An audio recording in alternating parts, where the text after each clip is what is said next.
తాకట్లో ఉన్న బంగారాన్ని విడిపించి ఆ రోజున మార్కెట్ ధర కట్టి మిగిలిన డబ్బును మీకు అందిస్తుంది కొమ్మూరి గోల్డ్.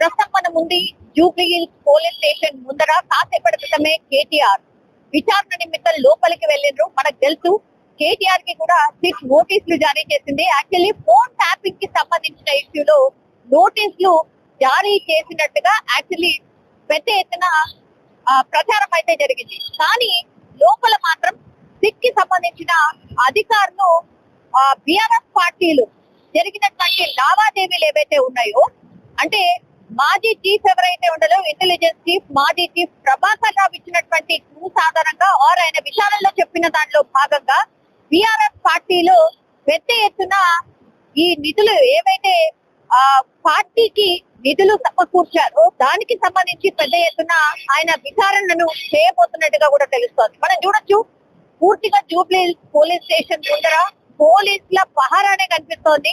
అడుగడుగునా ఎటు చూసినా పోలీసులే మనకు కనిపిస్తూ ఉన్నారు.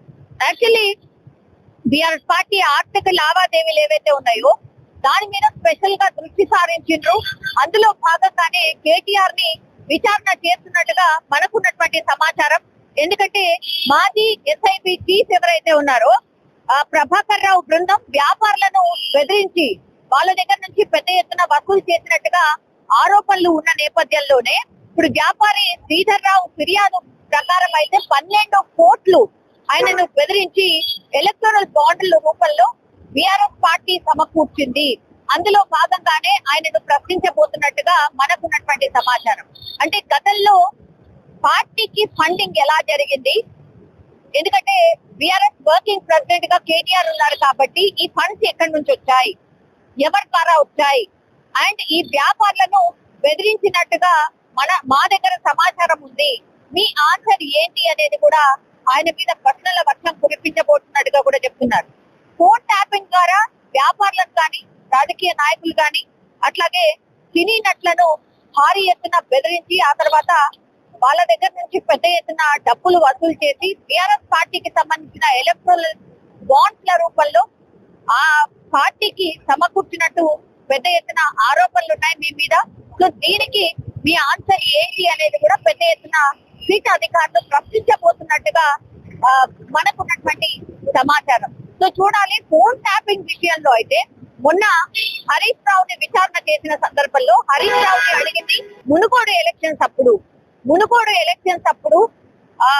అక్కడ ప్రతి ఒక్కరి ఫోన్ ట్యాప్ అయింది. మునుగోడు ఎలక్షన్స్ లో గెలవడానికి మీరు కొంతమంది ఫోన్లని ట్యాప్ చేశారు, అందులో భాగంగానే మీ పార్టీ గెలిచింది అనేటువంటి రూపంలోనే ఆయన ప్రశ్నలు అడిగినట్టుగా ఆనాడు 3 రోజుల క్రితం పెద్ద ఎత్తున ప్రశ్నల వర్షం కురిపించినట్టుగా చెప్పారు. ఈ రోజు మాత్రం బిఆర్ఎస్ వర్కింగ్ ప్రెసిడెంట్ కేటీఆర్ ని మాత్రం మీరు పార్టీకి సంబంధించిన వర్కింగ్ ప్రెసిడెంట్ గా ఉన్నారు, సో బిఆర్ఎస్ పార్టీకి ఎలక్ట్రోరల్ బాండ్స్ ల రూపంలో ఇంత పెద్ద ఎత్తున డబ్బులు ఎలా వచ్చాయి, ఏ పార్టీకి లేనంత డబ్బులు మీ పార్టీకి ఎలా వచ్చాయి అన్న కోణంలో సిట్ అధికారులు కేటీఆర్ ని ప్రశ్నిస్తున్నట్టుగా చెప్తూ ఉన్నారు. సో అందులో భాగంగానే మనం చూడొచ్చు కాసేపటి క్రితం వరకు కూడా బిఆర్ఎస్ కి సంబంధించిన కార్యకర్తలు పెద్ద ఎత్తున వచ్చారు. మనం చూడొచ్చు కార్లలో కూడా చాలా మంది వాళ్ళు ఇక్కడ జూబ్లీ పోలీస్ స్టేషన్ కి చేరుకునేలాగా అండ్ వాళ్ళ నాయకుడికి మద్దతు తెలపడానికి భారీ సంఖ్యలో వస్తారు అన్నటువంటి ఇన్ఫర్మేషన్ నేపథ్యంలో అడుగడుగున పోలీసుల పహారా కనిపిస్తోంది. యాక్చువల్లీ ఇది రష్ ఏరియా అండ్ ట్రాఫిక్ ఉండేటటువంటి ఏరియా జూబ్లీ పోలీస్ స్టేషన్. అట్లాంటిది పూర్తిగా ఈ చెక్ పోస్ట్ నుంచి ఒక 500 మీటర్లు అటు ఇటుగా ఎవరిని రానియకుండా, ఏ వెహికల్ ఆగకుండా పూర్తిగా బందోబస్తును ఏర్పాటు చేశారు. అండ్ ఎట్లాంటి ఆందోళన జరగకుండా, ఎవరు కూడా గుమికూడకుండా పూర్తి స్థాయిలో పహారా మనకు కనిపిస్తోంది. చూడండి, మధ్యలో పోలీసుల పహారా, అటు ఇటుగా పోలీసులను మనం చూడొచ్చు. అండ్ జూబ్లీ పోలీస్ స్టేషన్ కి చేరుకోవాలంటే కొన్ని 10 నుంచి 15 పోలీస్ వెహికల్స్ ని దాటితే గానీ ఇక్కడికి చేరుకోలేం. అంత పకడ్బందీగా ఏర్పాట్లు అయితే చేశారు. మొన్న హరీష్ రావు విచారణ 7 గంటల పాటు సాగింది, అంటే సుదీర్ఘంగా సాగింది. ఈ రోజు కూడా కేటీఆర్ విచారణ అలాగే సాగబోతున్నట్టుగా కూడా చెప్తున్నారు.